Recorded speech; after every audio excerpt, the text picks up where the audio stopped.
5000 രൂപ നൽകിയാൽ ഭൂമി തരം മാറും, ഇല്ലെങ്കിൽ അത് അങ്ങനെ കിടക്കും. നൽകാമെന്ന് പറഞ്ഞ് പരാതിക്കാരൻ ഓഫീസിൽ നിന്ന് പോന്നു. തുടർന്ന് വിജിലൻസിനെ സംഭവം അറിയിച്ചു. വിജിലൻസ് നൽകിയ 5000 രൂപ നോട്ടുകൾ ഓഫീസിലെത്തി വില്ലേജ് അസിസ്റ്റന്റിന് കൊടുത്ത് കൈയോടെ പൂട്ടിച്ചു. തിരുവനന്തപുരത്താണ് സംഭവം. മുട്ടത്തറ വില്ലേജ് ഓഫീസിലെ അസിസ്റ്റന്റ് നെടുമങ്ങാട് സ്വദേശി അസറുദ്ദീനാണ് കൈക്കൂലി വാങ്ങുന്നതിനിടെ പിടിയിലായത്. വള്ളക്കടവ് സ്വദേശിയാണ് പരാതിക്കാരൻ. സ്ഥലത്തിന്റെ തരംമാറ്റ അപേക്ഷ കൈക്കൂലി നൽകാത്തതിനാൽ മനഃപൂർവ്വം പ്രതി വൈകിപ്പിക്കുകയായിരുന്നു.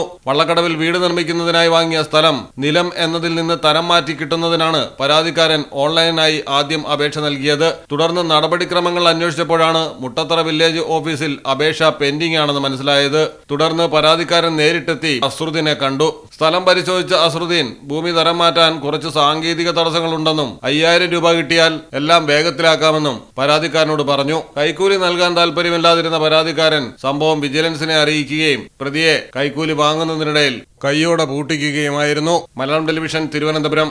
പത്തരമാറ്റ തിളക്കത്തോടെ 10 വർഷമായി പവൻ ഗോൾഡിൽ ആദ്യ കാതുകുത്ത് തികച്ചും സൗജന്യമാണ്. മാത്രമല്ല പരിചയസമ്പന്നരായ ലേഡി സ്റ്റാഫുകളാണ് നിങ്ങളുടെ കുഞ്ഞുങ്ങൾക്ക് കാതുകുത്തുന്നത്. പവൻ ഗോൾഡ്, തിരൂർ.